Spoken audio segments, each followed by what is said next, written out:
करके नहीं जाते, वो आज भी ब्रज में ही है, वृंदावन ही। भगवान मथुरा आए, मथुरा आकर के कुबलिया पीड़ हाथी का वध किया। कईयों के ऊपर कृपा करते हुए भगवान ने कुब्जा को सुंदरी बनाया। मल्लों के साथ युद्ध करते हुए भगवान ने रणभूमि में प्रवेश किया और रणभूमि में 50 सिद्धि ऊपर बैठे हुए महाराज कंस के सिंहासन पर जाकर के कंस को दोनों भुजाओं से उठा करके नीचे पटक दिया। कंस की मृत्यु हो गई। पूरी मथुरा और पूरी पृथ्वी कंस विमुक्त होकर के कंस भय से मुक्त हो गई। बोलो कंस मर्दन भगवान की। हम सूक्ष्म में जल्दी जल्दी प्रसंग कह रहे हैं। सब ब्रजवासी नाचने लगे, ठाकुर जी को गोद में लेकर के नृत्य करने लगे। भगवान ने कारागृह में जाकर के अपनी मैया देवकी और वसुदेव जी को मुक्त किया। सामने जितने लोग खड़े हैं सबसे अब प्रार्थना, सब लोग बैठ जाओ। सांदीपनी गुरुकुल भगवान पढ़ने के लिए गए और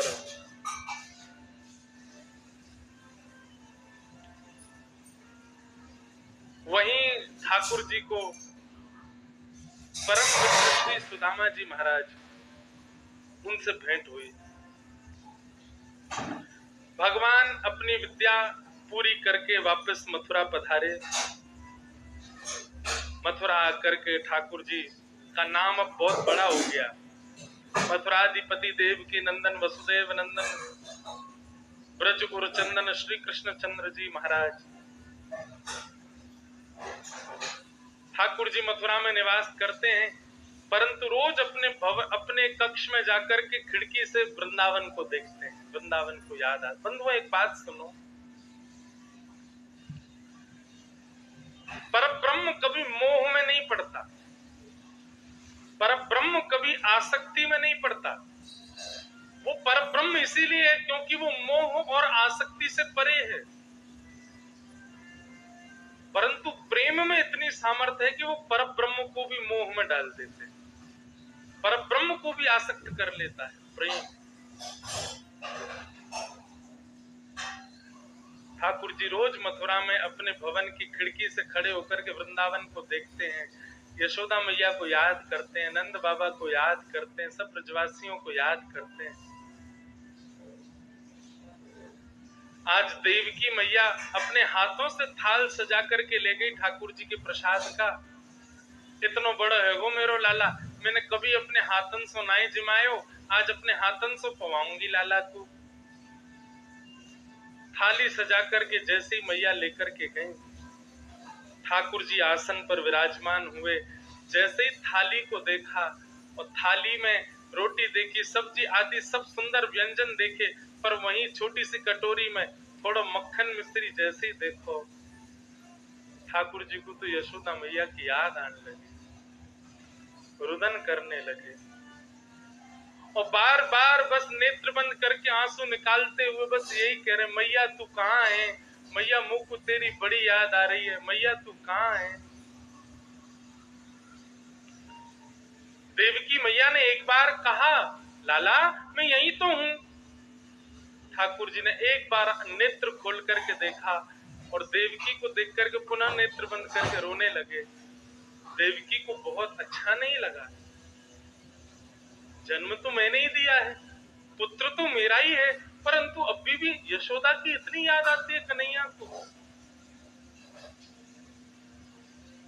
देवकी मैया रोते रोते वसुदेव जी के पास गए। वसुदेव जी ने बलराम जी से कहा, लाला तू समझाना जाके कन्हैया को, ऐसा काहे को रोयो करे। बलराम जी जाकर के कन्हैया को समझाने लगे तो बलराम जी भी ठाकुर जी के साथ रोने लगे, ब्रजवासियों को याद करके। अंत तो गत्वा वसुदेव जी ने भगवान के परम मित्र, परम सखा और यदुवंशियों के महामंत्री उद्धव जी को किया, उद्धव तुम जाओ, जाके समझाओ ठाकुर जी। उद्धव जी ठाकुर जी के पास गए और ठाकुर जी जाके बोले, ये मैं क्या देख रहा हूं, त्रिलोकीनाथ परमात्मा मोह में पड़ गया है। अरे चराचर ब्रह्मांड जिसकी प्रगुटी पर नृत्य करता है, वो अनपढ़ गंवार उन ब्रजवासियों के प्रेम में मोहित होकर के रुदन कर रहा है। ठाकुर जी बोले, उद्धव मुझे ब्रज की बहुत याद आती है।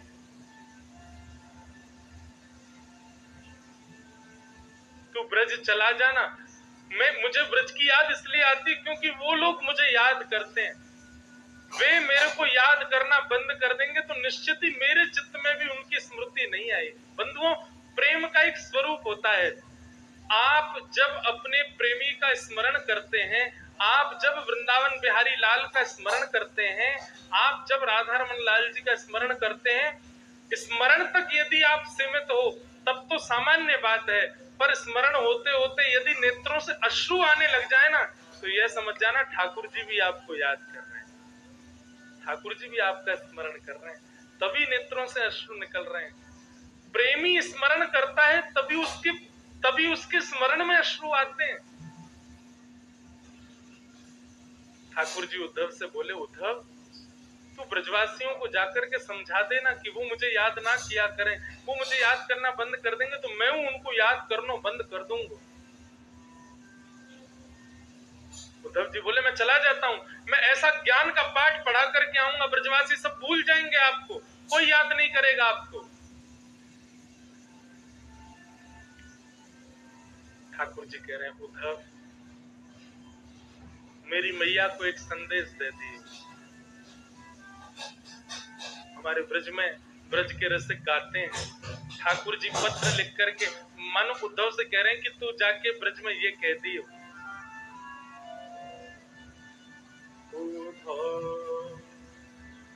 मेरी मैया से जा कहियो, मेरी मैया उद्धव मेरी मैया को सुनैयो, मैया कहा तेरो लाला दुख पावे, मेरी मैया से जा कहियो, मेरी मैया। उद्धव मेरी मैया से जाके कहियो मैं यहाँ बहुत प्रसन्न नहीं हूँ, और मैया को जाके एक बात बताई थी। ठाकुर जी कितनी बचपन की बात याद करके उद्धव से कह रहे हैं, विचार करो। ठाकुर जी कह रहे हैं, मैया से जाके कहियो कोई ना मुख धोवे ताते जल, अचरा पहुंच न पावे मैया,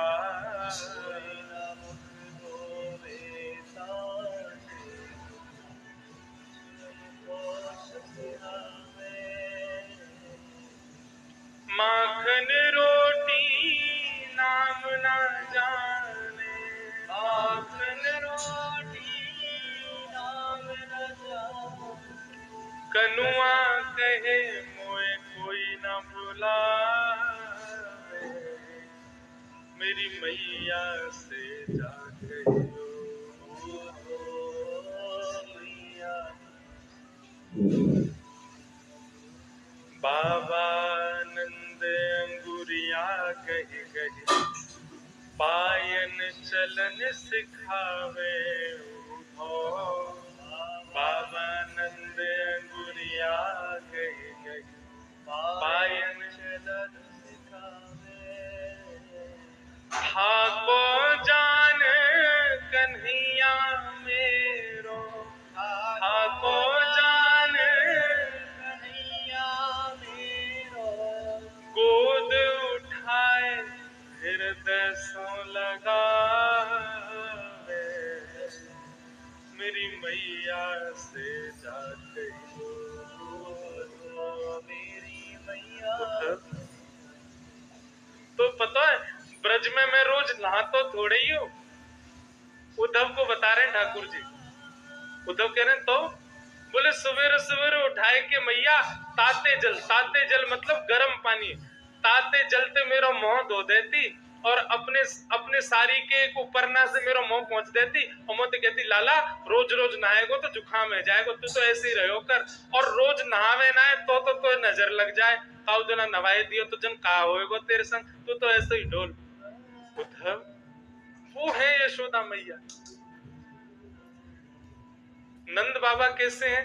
बोले मेरी उंगली पकड़ के चलना सिखाते और मैं 2 कदम ही चलतो, बस चलना सीख ही रहे हो, पर नंद बाबा को यूं लगती अरे लाला थक गए होगो, थक गए, तुरंत मुंह को उठा करके अपने हृदय से लगा लेते कि लाला मेरो थक गए होगो। ऐसो प्रेम नंद बाबा को।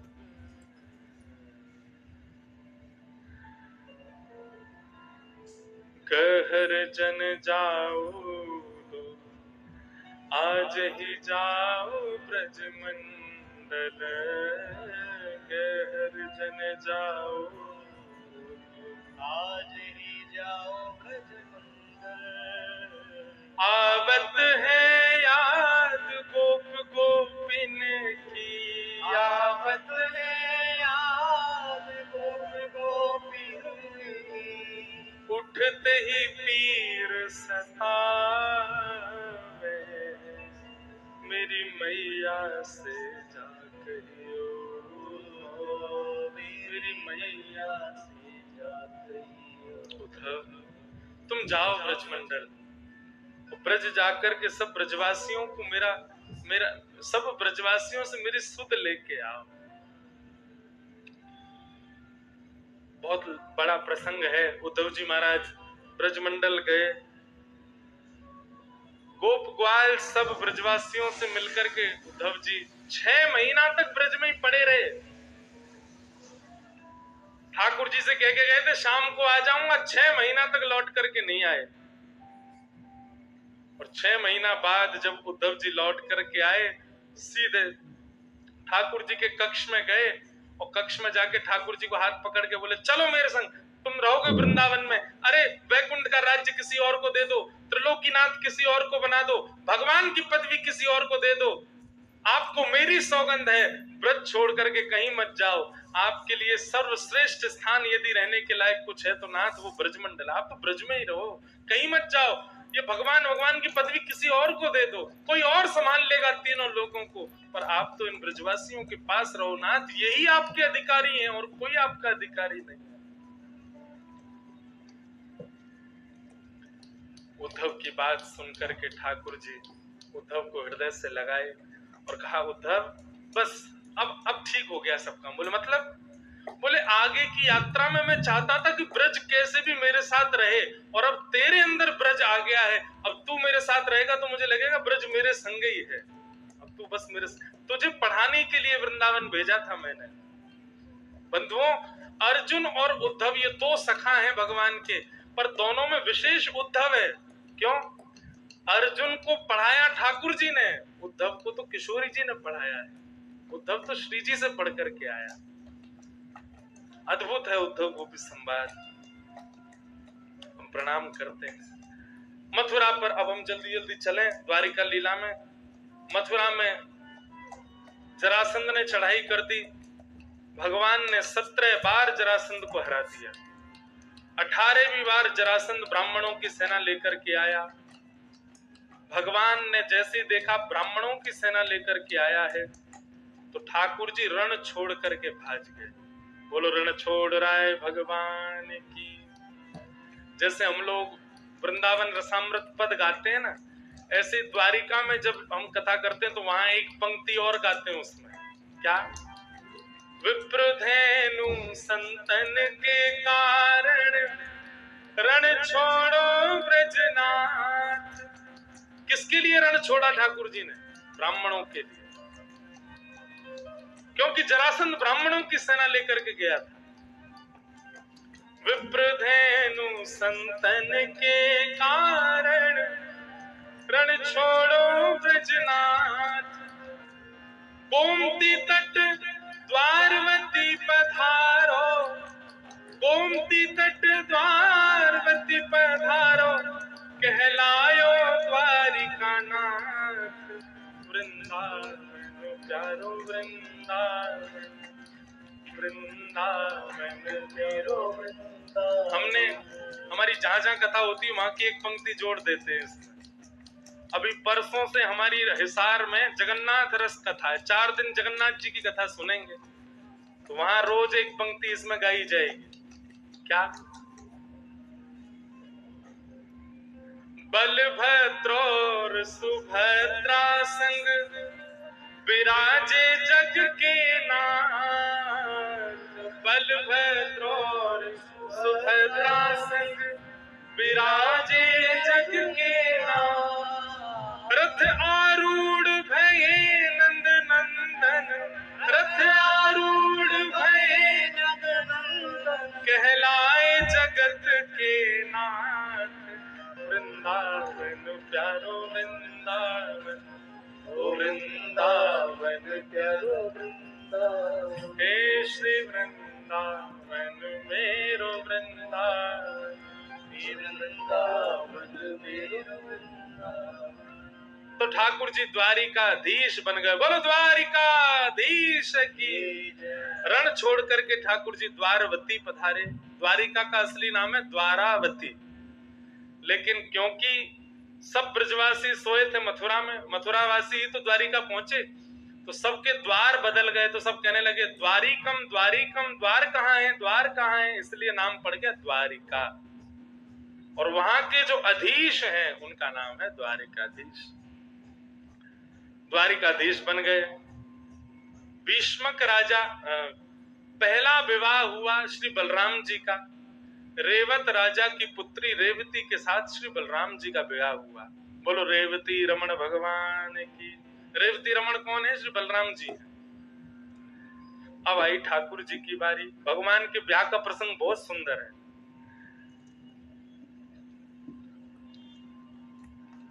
महाराष्ट्र में विदर्भ में एक राजा है, उन राजा का नाम है भीष्मक। भीष्मक राजा को एक पुत्री प्राप्त हुई वन में, जिनका नाम है रुक्मणी। बचपन से ही रुक्मणी जी कथा आदि खूब सुनती थी और तब से ही ठाकुर जी को अपना पति मान लिया था। बहुत सावधानी से सुनिएगा। भागवत जी में ऐसा वर्णन आता है कि नारद जी महाराज को बुला करके देवकी मैया ने कहा कि बोले हमारे लाला को ब्याह कराओ, और यदि तुमने हमारे लाला को ब्याह करा दिया तो हे नारद जी, तुमको द्वारिका में एक भवन बनवा के दूंगे, तुम यहीं रह के रोज लाला से मिलो करियो।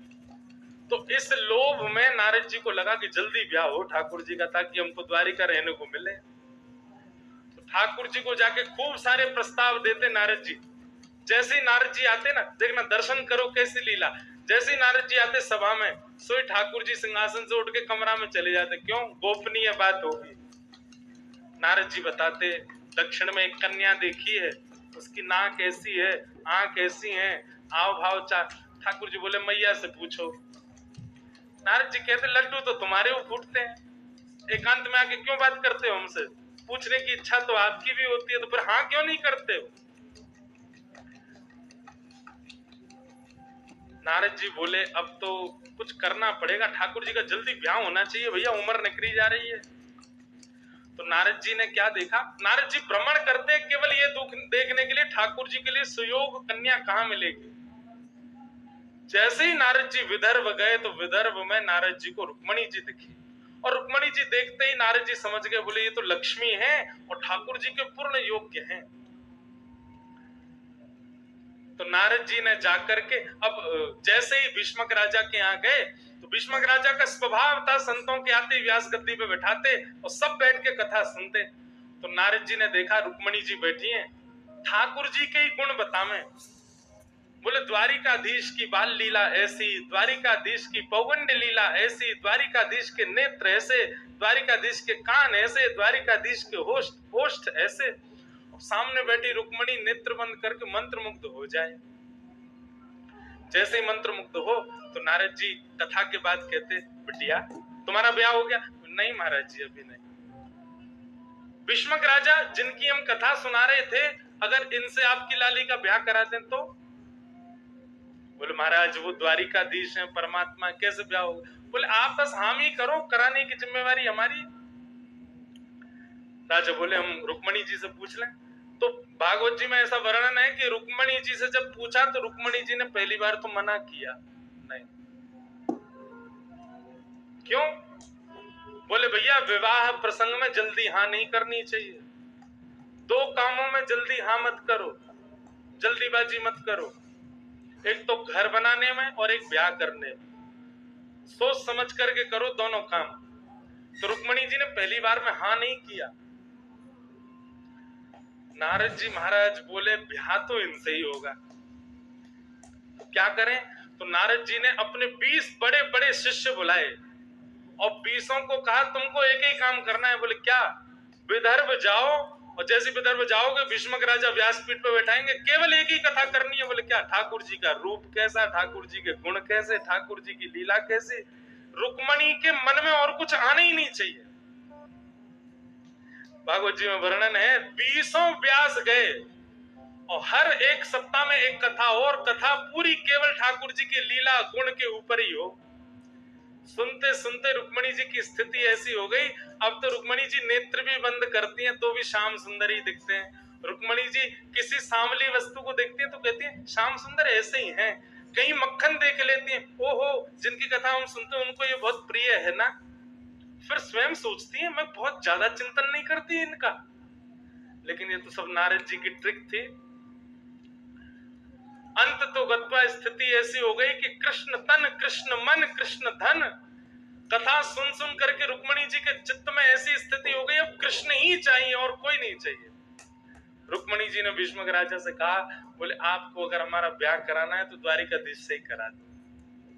नारद जी बोले बस बन गया काम। नारद जी दौड़े दौड़े गए भगवान के पास जाकर के बोले ठाकुर जी एक बहुत सुकन्या ढूंढी आपके लिए। कहाँ है? बोले विदर्भ के राजा भीष्मक की पुत्री रुक्मणी, उसकी नाक ऐसी है, उसके आंख ऐसे है, उसके कान ऐसे है, उसका स्वभाव ऐसा, उसका व्यवहार ऐसा। तो वर्णन आता है ठाकुर जी ने भी पहली बार मना कर दिया। नारद जी बोले पहले तो वहां पूरी फौज बैठाई, पूरी फौज को द्वारिका बुलाया। बोले सुनो, आए दिन ब्राह्मण जाओ स्वधर्मा सभा में और ठाकुर जी से कहो एकांत में बात करनी, और एकांत में बात करने के बहाने केवल रुक्मणी जी का ही प्रसंग सुनाओ ठाकुर जी को। अब ठाकुर जी को भी कोई और नहीं दिखना चाहिए। एक लड़का था, उसका ब्याह होने वाला था, तो सब लोगों ने उसको कहा कि तू लड़की वालों के यहाँ जा रहा है, एक बार में हाँ मत बोलना, पहले मना करना। एक बार में हाँ बोल देगा तो ऐसा लगेगा ब्याह के लिए तैयार बैठा है क्या। पहले मना करना फिर हाँ करना। उसने कहा ठीक है। अब होना तो ये चाहिए कि एक बार मना कर दिया फिर चले गए, फिर एक आध बार 2-4 महीना बाद फिर मना कर दिया, फिर कभी हाँ किया। वो जैसे गया कन्या देखने, तो जैसे बैठा उससे पूछा हाँ भाई तुमको ब्याह मंजूर है? तो बोला मुझे पसंद नहीं है। फिर दोबारा बोला मुझे पसंद नहीं है, मुझे पसंद नहीं है। सुनो मुझे पसंद है, करा दो। क्यों? घर वालों ने कह के भेजा, पहले 3 बार मना करना फिर हाँ करना। ऐसे ही ठाकुर जी हमारे मन मन भावे मूड हिलावे। नारद जी समझ रहे हैं, बोले इच्छा तो है रही है ब्याह करवे की, पर दिखावे के काजे कह रहे ना मेरो मन ना है। नारद जी की इतनी सुंदर लीला यहाँ द्वारिका लीला में बताइए कि नारद जी कई बार रुक्मणी जी की प्रिय पुष्प लेकर के आते हैं और ठाकुर जी ने सुना है पहले कि रुक्मणी जी को ऐसे पुष्प प्रिय हैं, और नारद जी जैसे लेके आते हैं तो अचानक से ठाकुर जी बोल पड़ते हैं ये तो उस कन्या के पुष्प प्रिय है ना ये तो। नारद जी बोले आपको कैसे पता? नहीं वो परसों एक व्यास जी आए थे वो सुना रहे थे। बोले जय जय, बार बार ऐसी कन्या नहीं मिलेगी, हम ही कर लो ब्याह करा दूं तुम्हारो। और महाराज जब खूब रुक्मणी जी के प्रसंग सुन लिए तब अंत में भी ठाकुर जी ने हामी भरी कि चलो ठीक है हम भी रुक्मणी जी से विवाह करेंगे। परंतु यहाँ ये बात रुक्मणी जी के भाई रुक्मी को पता चल गई कि रुक्मणी जी कृष्ण से ब्याह करना चाहती। रुक्मी भगवान कृष्ण से थोड़ा जलता था क्योंकि वो शिशुपाल का मित्र था, शिशुपाल के शत्रु है भगवान। इसलिए उसने शिशुपाल से रुक्मणी जी का विवाह पक्का कर दिया। और ऐसा नहीं 2-4 महीना की अवधि, सीधे जाके रुक्मणी जी से कहा परसों बारात आएगी, तुम तैयारी करो। रुक्मणी जी को जब पता चला इतना कम समय, 3 दिन में ही बारात आ रही है और शिशुपाल के साथ हमारा ब्याह होने वाला है, रुक्मणी जी ने भगवान को एक पत्र लिखा। श्रुत्वा गुणान् भुवन सुंदर शृण्वतां ते निर्विश्य कर्ण विवरैर्हरतोऽङ्गतापम् रूपं दृशां दृशिमताम् अखिलार्थलाभम् त्वय्यच्युतादिशति चित्रमपत्रपं मे। रुक्मणी जी ने 7 श्लोकों में पत्र लिख करके भगवान से कहा कि नाथ, परसों में देवी पूजा के लिए जाऊंगी, अगर आप वहां आ जाते हो तो मेरा हरण कर ले जाना, नहीं तो मेरा ब्याह शिशुपाल से हो जाएगा, और शिशुपाल से कहीं मेरा ब्याह जबरदस्ती भैया ने करा दिया तो मैं जीवित नहीं रहूंगी। भगवान ने जैसे ही पत्र पढ़ा, ठाकुर जी तुरंत रथ लेकर के कौंडन्यपुर आए। रुक्मणी जी यहाँ देवी पूजा के लिए जा रही थी। जैसे ही रुक्मणी जी ने देवी भवन में प्रवेश किया, देवी को प्रणाम करके पीछे देखा, द्वारिकाधीश शंख चक्र गदा पद्मधारी चतुर्भुज रूप धारण करके वहीं खड़े हैं, रथ के ऊपर आरूढ़ हैं। इतना सुंदर स्वरूप है ठाकुर जी का कि रुक्मणी जी भी एक बार को मूर्छित हो गई ठाकुर जी को देख करके। सब सैनिक और जितने भी सुरक्षा कर्मी आए थे सब भूल गए कि हमको रुक्मणी जी